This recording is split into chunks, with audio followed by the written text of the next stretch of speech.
한번은 예수님의 제자들이 어른들 집회에 아기들은 가라고 애들을 쫓아보냈어요. 예수님께서 뭐라고 그러셨습니까? 어린아이들의 내게 오는 것을 금하지 말라. 천국이 이런 자의 것이니라 하면서 흔히 가끔 혹은 자칫 아이들의 재능과 또 능력을 쉽게 생각하고 버리고 무가치하게 생각할 수 있는 제자들의 사고를 예수님께서 고쳐놓으셨던 것을 기억하면서 오늘 우리가 말씀의 포커스는 평소에 우리가 귀히 여기지 않았던 부분들에 대해서 그 가치를 살펴보도록 하겠습니다. 여러분 앞에 보이는 사진이 뭐예요? 과일의 껍질입니다. 과일의 껍질입니다. 우리나라에서 발생하는 이 과일의 껍데기, 채소의 껍질만 하루에 한 12,000톤, 1년이면 400만 톤이 넘는다고 합니다. 근데 우리가 버려온 이 껍질이, 과일 채소의 껍질이 얼마나 보물인지 상상 못할 정도로 엄청난 보물인 것을 오늘 우리는 알아야 합니다. 이 껍질은 사람 흔히 버리는 게 당연하다 생각하고 막 팍팍팍팍 버리는데 사실은 그 껍질 안에는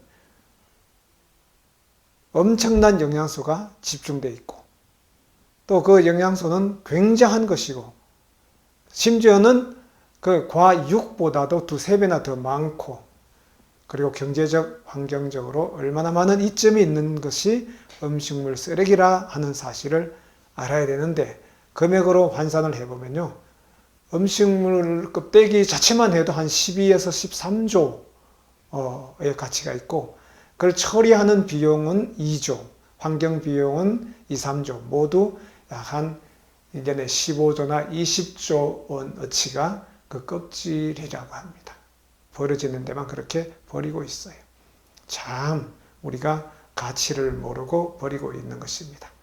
그래서 오늘의 설교의 제목은 껍질 같은 뭐요? 당나귀의 가치라고 하는 제목으로 함께 은혜를 나누고자 합니다. 여러분 말이 비쌀까요? 당나귀가 비쌀까요? 당연히 말이 비쌉니다. 당나귀는 말에 비하면 조그만 조랑말 조그만 해서 그렇게 별반 사람들이 저게 뭐 힘이나 쓸까? 저게 뭐 대단한 일이나 할까? 하면서 무시하기 경향입니다만은 물론 가격으로 보면 말은 은퇴한 말이 500만이라고 합니다. 그런데 당나귀는요 가장 잘 나가봐야 청년 당나귀가 500만 원이고 300만 원, 200만 원이면 산다고 합니다. 근데 말은 경주말은요 수천만 원에서 수억 원이 간다고 합니다. 그러니까 가격 면에서 본다면 당나귀는 말에 비할 때 못 되는 아주 초라한 볼품없는 그런 동물이 되겠습니다. 그런데 성경에 그 당나귀가 등장합니다. 민수기 22장 4절부터 보겠습니다. 십볼의 아들 발락이 모압 왕이었더라.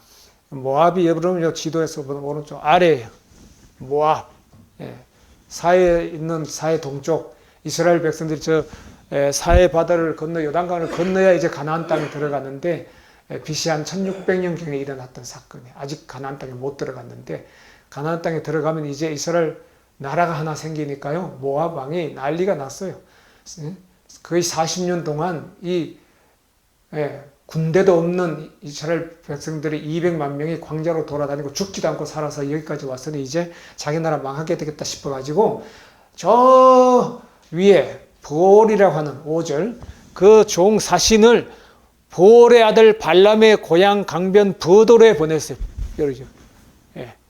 그래가지고 말하기를 보라 한 민족이 애굽에서 나왔는데 그들이 지면에 덮여서 우리 맞은편에 거하였는데 우리보다 강하니 청컨 때 와서 나를 위해서 이 백성을 저주해달라. 이스라엘 백성들이 다 죽게 좀 저주를 해달라고 광야에서 죽어버리게. 혹 쳐서 이겨서 이 땅에서 몰아낼 수 있을 것이다. 발람은 선지자니 당신이 복을 비는 자는 복을 받고 저주하는 자는 저주를 받는 걸 내가 아니까 제발 와가지고 이스라엘 백성들을 좀 저주해달라고 그렇게 요청을 했어요. 모압 장로들하고 미디안 장로들이 한패가 돼가지고 손에 엄청난 복채를 가지고 떠나서 발람 선지자에게 가서 발락 왕의 말을 전했어요. 그랬더니 발람이 선지자가 뭐라고 합니까? 8절 다 같이 읽겠습니다. 발람이 시작. 발람이 그들에게 이르되 이 밤에 여기서 유숙하라. 여호와께서 내게 이르시는 대로 너희에게 대답하리라. 모압 귀족들이 발람에게서 유숙하니라. 이 선지자의 집에서 하룻밤 재웠어요. 밤에 내가 기도를 해보고 하나님께서 뭐라 하는지 시키는 대로 하겠다 했어요. 그랬더니 그날 밤에 하나님께서 오셨어요. 그래서 발람에게 말씀하시기를 너와 함께 있는 이 사람들이 누구냐? 발람이 하나님께 아뢰되 모압 왕 십볼의 아들 발락 왕이 내게 보낸 자들이니이다. 하나님이 발람에게 선지자에게 이르시되 너는 그들과 함께 가라 말라? 가지도 말고 그 백성은 이스라엘 백성들을 저주하지도 말라. 그들은 복을 받을 자느니라. 이스라엘 백성들은 복받을 백성들이지 저주받을 백성들이 아니다라는 것입니다. 우리는요. 복받을 사람들입니까? 저주받을 사람들입니까? 복받을 사람들이죠. 이 복이 내리는 안식일에 복을 주시는 하나님 앞에 있는 우리 모두는 하나님의 특별하신 복을 이 복이 선포된 일주일 중에 단 하루가 있는데 그날이 안식일에 오늘날의 토요일에 이날은 복을 주시는 날이고 그 자리에 하나님 앞에 있는 사람들이 다 복받을 사람들입니다. 그런데 그들을 저주하라고 하니 13절 발람이 선지자가 아침에 일어나서 발락 귀족들에게 뭐라 합니까? 너희는 너희 땅으로 가라. 어이 얼른 가라. 여호와께서 내가 너희와 함께 가기를 허락지 아니하시느니라. 끝나야 되는데요. 이렇게 끝나야 되는데 스토리는 거기서 끝나지 않아요. 모압 귀족들이 이제 발락 왕에게 가서 전하되 발람 선지자가 우리에게 함께 오기를 거절하더이다. 발락이 이름이 비슷해요. 기역자는 발락은 왕 이름이에요. 락. 히브리어로 이게 기역으로 끝나는 말은 왕이에요. 왕. 예? 왕이나 지도자예요. 락. 근데 람은 선지자 이름이에요. 많은 사람들이 헷갈려요. 퀴즈를 내면 막 틀려. 발락 왕이 다시 그들보다 더 높은 고관들을 더 많이 보내요. 물론 선물도 더 많이 보냈겠죠. 그들이 발람에게로 나아가서 그들에게 이르되 십볼의 아들 발락의 말씀에 청하건대 아무것도 거리끼지 말고 내게로 오라. 내가 그들을 높여 크게 존귀하게 하고 높은 자리 주겠다는 거예요. 그대가 내게 말하는 것은 무엇이든지 시행하리니 청하건대 와서 나를 위하여 이 백성을 저주해라 하시더이다. 어떻게 해야 됩니까? 발람 선지자가 발람이 발락의 신하들에게 대답하여 이르되 다 같이요 시작. 발락이 그 집에 가득한 은금을 내게 줄지라도 내가 능히 여호와 내 하나님의 말씀을 어겨 덜하거나 더하지 못하겠노라. 그런즉 이제 너희도 이 밤에 여기서 유숙하라. 여호와께서 내게 무슨 말씀을 더하실는지 알아보리라. 여러분 조금 이상하다. 선지자와의 대답이 조금 이상한 게 있는데 느낌이 듭니까 안 듭니까? 들어요 안 들어요? 들죠. 아니 분명히 하나님께서 전에 왔을 때 그 신하들 따라가지도 말고 가서 이스라엘 백성들에게 저주하지도 말아라고 했잖아요. 근데 또 잔뜩 왔어. 그러면 왜 또 하룻밤 자라고 왜 그러냐고, 그죠? 끝난 얘기인데 그냥 돌아가세요 해야 되잖아요. 근데 결정적인 실수가 잠을 재우는 거예요. 하룻밤 재우면서. 하나님께서 혹시라도 말을 바꾸실지도 모르니 뭐라고 하나님 말씀하시는지 알아보리라. 알아볼 게 있어요, 없어요? 없어야 돼요. 그래서 발람이 아침에 일어나서 자기 나귀의 안장을 지우고 모압 고관들과 함께 가는 장면이 21절에 나옵니다. 따라가요. 22절 그가 감으로 말미암아 하나님이 뭐 하심으로? 진노하심으로 여호와의 사자 천사죠. 그를 막으려고 길에 서니라. 발람은 자기 나귀를 탔고 그 두 종은 그와 함께 있더니 나귀가 23절 다 같이 나귀가 시작. 나귀가 여호와의 사자가 칼을 빼어 손에 들고 길에 선 것을 보고 길에서 벗어나 밭으로 갔어. 발람이 나귀를 길로 돌이키려고 뭐 했어요? 아니 앞에 누가 칼을 두고 서 있다고요. 누가? 하나님의 천사가. 근데 그 장면을 나귀가 봤어요? 선지자 사람이 봤어요? 나귀가 봤어요. 동물의 눈에 보이는 하나님의 천사가 사람 눈에는 보여 안 보여? 안 보여요. 문제가 있습니까? 없습니까? 문제가 있죠. 그러니까 이제 막 나귀가 자기도 안 죽고 자기 등에 탄 누구도 발람 선지자도 안 죽게 하려고 막 밭으로 논으로 밭으로 막 그러니까 채찍을 들어서 막 당나귀를 때리는 거예요. 그래서 하나님의 사자가 포도원 사이 좁은 길에 섰고 좌우에는 담이 있는데 나귀가 여호와의 사자를 보고 몸을 담에 대고 발람의 발을 그 담에 짓누르니까 얼마나 발이 아프겠어요. 발람이 다시 채찍질을 하니 두 번째 때렸어요. 이번엔 여호와의 사자가 더 나아가서 좌우로 피할 데 없는 좁은 곳에 섰어요. 나귀가 여호와의 사자를 보고 또 어떻게 해요?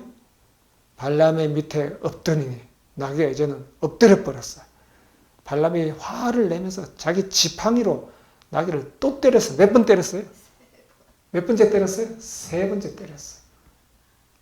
이놈의 나귀가 오늘 미쳤나? 밭으로 도망가지를 않나? 담에다가 막 내 발을 짓이기지를 않나? 펄썩 주저앉아가지고 내가 땅에 퍽 떨어지게 하지를 않나? 안 가겠다고 고집이지? 나 한번 주고 봐라. 막 때리는 거예요. 그런데 나귀가 이렇게 발버둥을 치지 않았으면 하나님의 천사의 칼이 누구를? 자기의 목을 치고 나귀 목도 치고 누구 목을? 자기 주인 발람 선자의 목도 칠 것을 알았기 때문에 도망 다니고 피해서 그러는데 지금 선지자는 것을 모릅니다. 그래가지고 마지막에 뭐라고 그랬냐면 세상에 하나님께서 동물의 입을 여십니다. 나귀의 입을 여셔요. 발람에게 나귀가 뭐라고 하는지 아세요? 내가 당신에게 무엇을 하였기에 나를 이같이 세 번을 때리느냐. 나귀가 그렇게 사람 말을 했다니까요. 근데 발람이 다 같이 발람이 29절 시작. 발람이 나귀에게 말하되 네가 나를 내 손에 칼이 있었더냐 곧 너를 죽여주리라. 누가 그랬어요? 나귀가 그랬다니까. 동물이 말했다니까요. 그죠? 네? 발람이 나귀에게 그러니까 나귀가 30절 다 같이 읽겠습니다. 30절 시작. 나귀가 발람에게 이르되 나는 당신의 오늘까지 당신의 일생 동안 탄 나귀가 아니냐. 내가 언제 당신에게 이같이 하는 버릇이 있었더냐. 그가 말하되 없었느니라. 지금 나귀하고 발람이 지금 대화가 잘 되고 있습니까? 대화가 잘 되고 있어요. 세상 천지에. 야, 지금 누가 정신이 없는 거예요? 여러분, 길가에서 어느 강아지하고 사람이 싸우고 있어요. 막 목축 돋아가지고 싸우고 있다. 강아지도 목 쳐서 더 높이고 사람도 소리를 더 올리고 그러면 지나가는 사람이 그 광경을 보고 누가 잘못했다고 그럴까요? 개가 잘못했다고 그럴까요? 사람이 잘못했다고 그럴까요? 저 사람 미쳤네 그럴 거 아닙니까? 예. 그때 여호와께서 드디어 발람의 눈을 밝히십니다. 그러니 발람의 눈에 뭐가 보입니까? 여호와의 사자가 손에 칼을 빼들고 길에 선 것을 보고 그가 머리를 숙이고 엎드리니 여호와의 사자가 그에게 이르되 너는 어찌하여 네 나귀를 이같이 몇 번 때렸느냐? 다 보고 있었어요. 3번이나 때렸어. 보라, 내 앞에서 네 길이 사악함으로 내가 너를 막으려고 나왔더니 나귀는 나를 보고 이같이 3번이나 돌이켜서 내 앞을 피했는데, 만약 나귀가 돌이켜 나를 피하지 않았더라면 내가 벌써 너를 죽이고 나귀를 살렸으리라. 천사는요, 나귀 목은 안 쳐. 나귀가 똑똑해. 나귀 눈은 밝어. 천사를 볼 줄 알아. 발람이 여호와의 사자 앞에 말하되 내가 범죄하였나이다. 당신이 나를 막으려고 길에 서신 줄을 내가 알지 못하였나이다. 당신이 나를 기뻐하시면 나는 돌아가겠나이다. 자, 사건 개요를 요약하건대 발락 왕이 발람을 초청합니다. 와가지고 이스라엘 백성들을 저주하라고요. 근데 하나님의 경고는 가지 마라. 가지도 말고 저주하지도 마라. 반대로 축복을 빌어야 할 백성들이다. 그럼에도 불구하고 고집을 부리고 갔네. 당나귀가 천사를 발견하고는 막 피한 3번이나 피했습니다. 그런데 그것도 모르고 발람 선지자는 나귀를 때렸습니다. 당나귀의 눈과 입은 열렸는데 사람의 선지자의 눈과 입은 닫혔습니다. 하나님께서 당나귀의 입을 여셨고 당나귀가 발람에게 한 질문들은 내가 도대체 내게 무슨 잘못을 했기에 내가 뭐길래 지금까지 내가 당신한테 잘못한 적이 있었냐? 당나귀가 말을 했습니다. 주인에게 정말 충성했던 당나귀였는데 그 당나귀가 이 말 못하는 당나귀에게 정말 주인은 평소에는 다른 짐승의 모습이 보이면 뭔가 깨달음이 있어야 되는데 자 개미떼들이 갑자기 그냥 떼거리로 도망가고 있다 그러면은 무슨 징조가 와요? 큰 소나기가 온다는 징조를 알아야 되는데 동물들의 이상한 행동은 뭔가 징조가 있다는 걸 깨달아야 되는 것이 사람인데 사람이 못 깨달아요. 닭이 갑자기 울지 않아야 할 시간에 꼬꼬대 울어제끼면 까마귀가 울어제끼면 뭔가 징조가 있다는 걸 깨달아야 되는데 베드로도 참 깨닫지 못해서 그러나 닭은 깨달았고 당나귀도 사람을 깨우고 있습니다. 껍질처럼 무시하고 또 그 행동을 나쁘게만 보았던 이 당나귀 그것을 발람은 경험하게 됐습니다. 당나귀의 사회적 당나귀 같은 참 존재는 말만큼도 못하고 이렇게 참 무시하는 것이 일반적인 사람들의 평가였다면 그것은 마치 우리가 채소의 또 과일의 껍질을 아무 생각 없이 탁 갖다가 쓰레기통에 집어 던지는 것처럼 우리가 그렇게 할 수가 있다라는 것입니다. 인간들이 강구하고 있는 동물의 존재는 때로는 우리들에게 많은 교훈을 주고 있다. 또 겉모습으로 판단하는 우리의 모습이 참으로 기가 막히고 그만큼 우리의 영성은 죽었구나.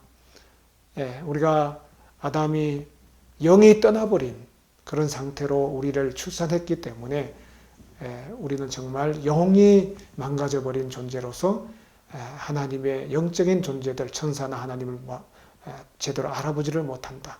그러나 하나님께서는 바로 우리가 여기는 미천하게 여기는 이러한 도구들을 사용하셔서 우리를 깨우치고 계신다라는 것입니다. 껍질의 가치가 정말 우리의 몸에 굉장히 소중한 것처럼 하나님은 낮고 천한 것을 사용하시고 외적인 조건이 아니라 순종이 더 중요하고 교만한 자를 낮추시고 겸손한 자를 높이신다는 사실을 우리는 알게 됩니다. 따라서 우리는 우리 주변에 당나귀가 뭐가 있나?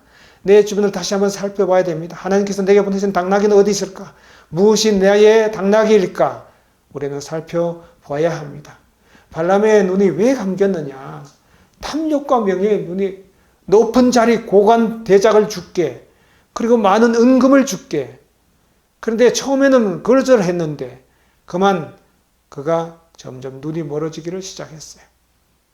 하나님 뜻보다는 자기 자신의 잠깐의 이익을 추구했던 그의 모습 속에서 때로는 우리도 그러한 영적인 분별력을 상실하는 경우가 없지는 않지 않냐. 그 발람 몸 안에 두 마음이 있었어요. 그러므로 우리는 선지자의 능력에는 늘 항상 책임이 따른다는 것을 기억해야 합니다. 우리에게 많은 축복을 주셨을 때 때로는 우리는 그것에 따르는 책임이 있다는 것. 내가 조금 더 돈이 있고 조금 더 명예가 있으면 그 돈과 명예로 이웃들에 대한 책임을 감당해야 된다는 것이지 그것으로 하나님 앞이나 사람들에게 그렇게 과시욕으로 사용해서는 안 된다라는 것입니다. 그리고 이 발람 선지자가 예언하는 능력이 있지만 예언하는 능력이 있다고 해서 영성이 좋다는 얘기는 아니에요. 예언하는 능력이 있다고 해서 다 위대한 선지자는 아닙니다. 그리고 입술에는 축복을 말해도 마음으로는 저주할 수 있었기 때문에 이 두 마음, 자기 속에 있는 이스라엘 백성들에 대한 축복과 저주의 두 마음을 가진 채로 그는 진정한 하나님의 종이 될 수는 없었다라는 것입니다. 그리고 하나님의 말씀과 개인의 욕심이 함께하면 늘 거기에는 좋지 아니한 결과들이 따른다. 오늘 우리의 모습은 어떤가? 우리 현대 교회 안에도 얼마나 많은 발람들이 있는가 생각하게 되고요. 영적인 권위와 실제 삶 속에 많은 괴리가 있어서 사회적으로 우리 기독교인들이 좀 욕을 먹고 교회에 참 높은 자리를 했다는 분들이 왜 저러냐 하는 이러한 이야기들은 정말 하나님의 영광을 가리는 일이 아닐 수가 없습니다. 하나님의 말씀을 듣지 못하는 이유는 때로는 동물들보다도 듣지 못하고 보지 못하는 이유는 우리 안에 그러한 이중적인 모습이 있기 때문이라는 것입니다. 그러므로 우리는 껍질 같은 존재들의 소리에 더 귀를 기울여야 할 것입니다. 다시 한번 이 껍질에 숨겨진 보약들을 좀 보겠습니다. 자, 식이섬유가 많다고 그래요. 껍질에는. 그래서 장 건강이나 혈당 조절에 좋다고 합니다. 껍질에는 항산화 물질이 많고 그리고 비타민, 미네랄이 굉장히 많다고 그래요. 과육보다도. 사과 껍질에는 심장 혈관을 건강하게 하는 좋은 것이 사과의 육질보다 더 많다고 그래요. 이렇게 좋은 게 많아요. 무슨 케르세린이라든지 콜레스테롤 수치를 좋게 하는 거라든지 혈압 조절해 주죠. 얼마나 좋은 게 많은지 몰라요. 사과 껍질. 감귤류에는 면역력을 강하게 해준다고 합니다. 그래서 기운 떨어질 때 감귤류 껍질을 먹으면 좋다고 그래요. 포도나 베리류의 껍질에도 노화를 방지하는 열쇠가 있어서 피부 좋게 하려면은 포도 먹을 때 껍질을 벗기지 말고 껍질째 잡수시기 바랍니다. 또 채소나 호박이나 그런 껍질에는 이렇게 당근 껍질에는 베타카로틴, 고구마 껍질에도 혈당이나 항암 효과, 조절 효과, 또 호박 껍질에는 면역력을 강화시켜주고 무나 비트 껍질에는 해독 작용을 하고 얼마나 좋은 게 많습니까? 따라서 우리는 껍질들을 돌아봐야 되겠습니다. 내 삶 속에서 내가 쉽게 버리는 과일과 채소의 껍질들을 잘 소중하게 여기고 그것들을 섭취할 뿐만 아니라 또 껍질 같은 존재들, 그렇게 삶에 무게가 크게 있지 아니한 사람들에 대한 소중함을 우리가 가져야 할 것입니다. 그리고 하나님의 음성에 더 민감해지는 우리가 되면 참 좋겠습니다. 그리고 하나님은 자주 아주 작은 것들, 아이들을 이용하신다는 사실을 우리는 기억해야 합니다. 저를 따라하시기 바랍니다. 차라리 쓰임받는 당나귀가 되자. 쓰임받지 못하고 하나님 말씀 들어도 반대로만 가는 거짓 선지자 발람처럼 되기보다는 많은 세속적인 명예와 또 부를 가지는 것으로 내 자신이 망가진다는 사실을 기억하면서 차라리 하나님께 쓰임받는, 하나님을 볼 줄 아는, 천사를 볼 줄 아는 당나귀가 되자. 오늘 말씀을 줄이도록 하겠습니다. 기도하겠습니다.